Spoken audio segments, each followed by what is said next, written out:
Hello, true believers. This is Doc Hogg, and welcome to episode 24 of Comics and Variety. If you like this channel, please do subscribe, hit the notification bell to stay up to date, and of course, hit the like button.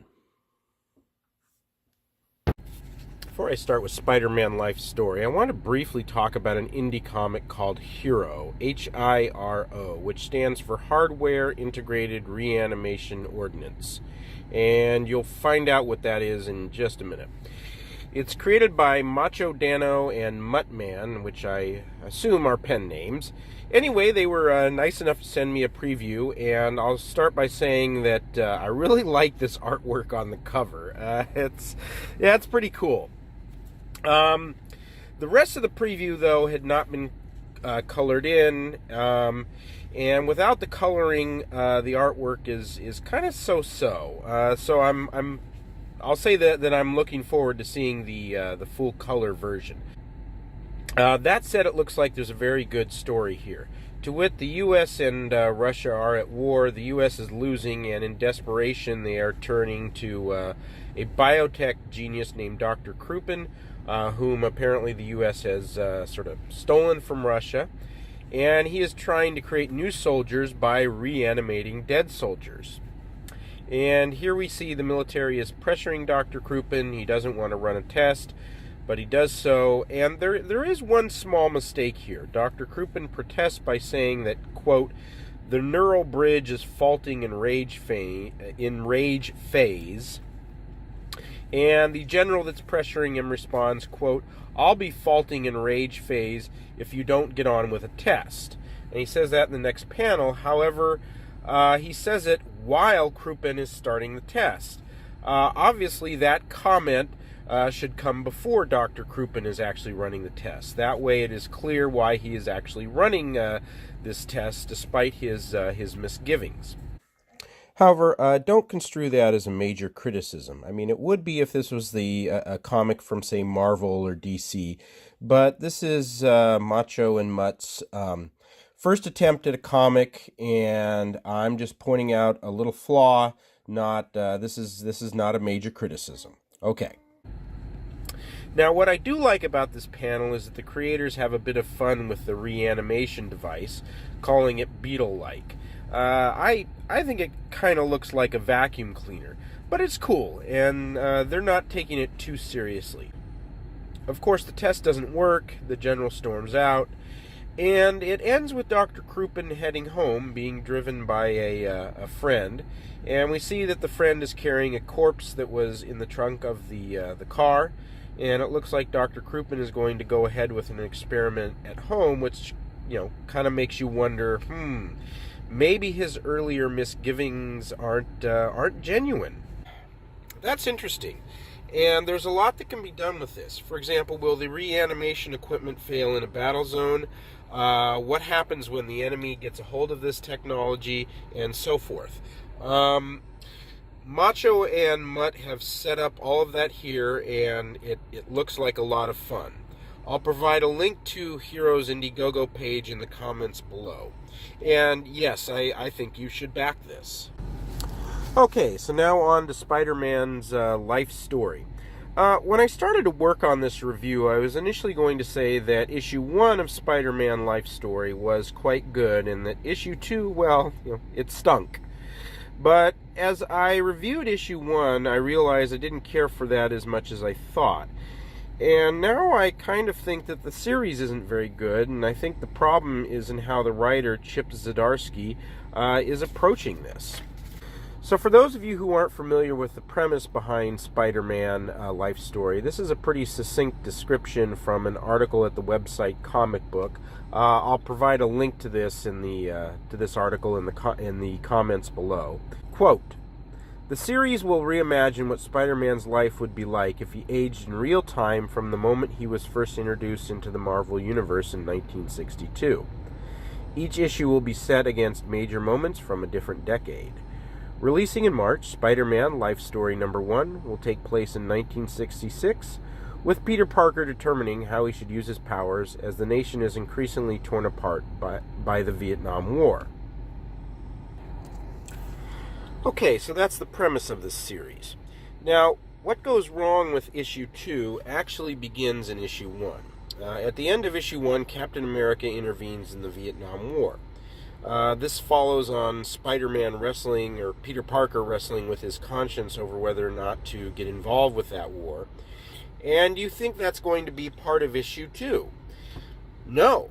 It's only mentioned, Captain America being involved in the Vietnam War, it's only mentioned in an argument between Peter Parker and Reed Richards. So we get this kind of a teaser in issue 1, and there is no follow-up in issue 2. Another problem with issue 2 is that it's a little creepy, and not in a good way. Why is that? Well, in issue 2, Peter Parker is married to Gwen Stacy, and she works for a scientist named Miles Warren.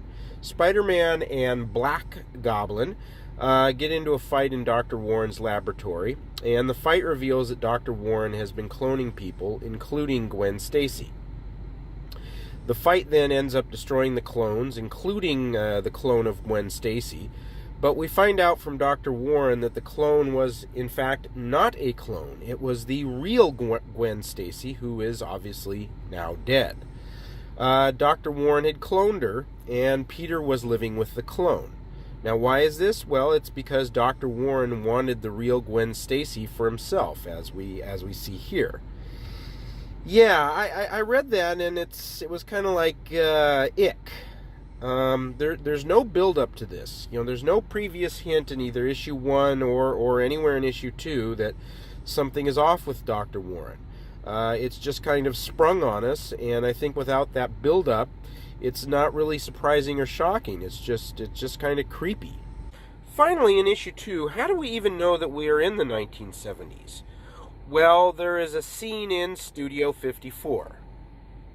Yeah, that's it. Studio 54, right? I mean, because that was the hallmark of the 1970s. That's what they were all about.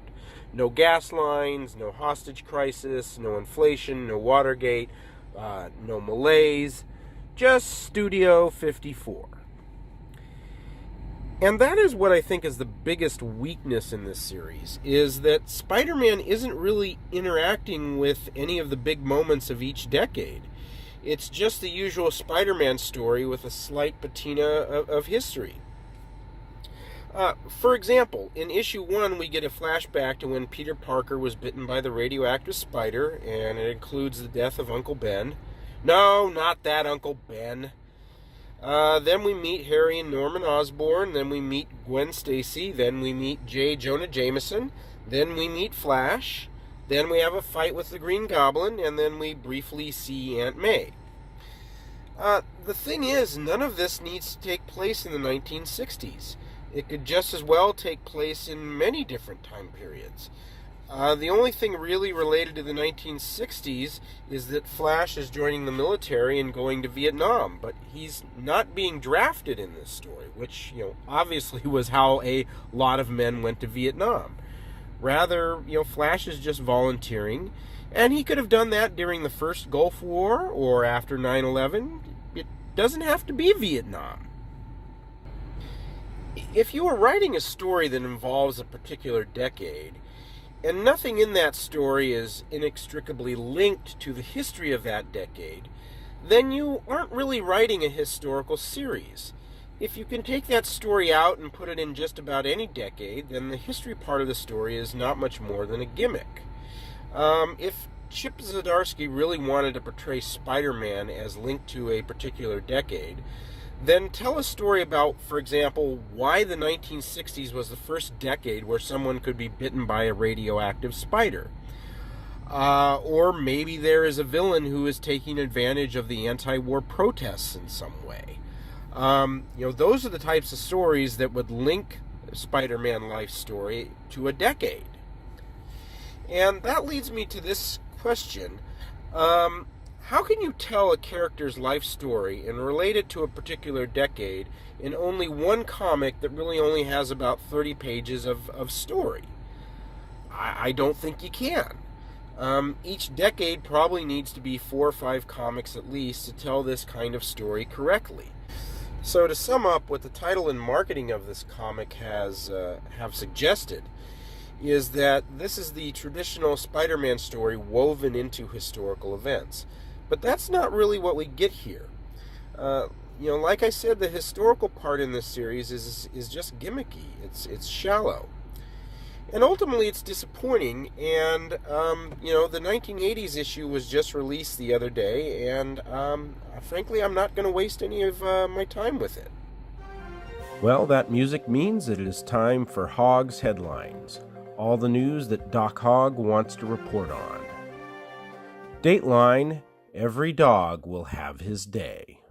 Right there in the middle of your screen, and you can see that one dog is chained up right now.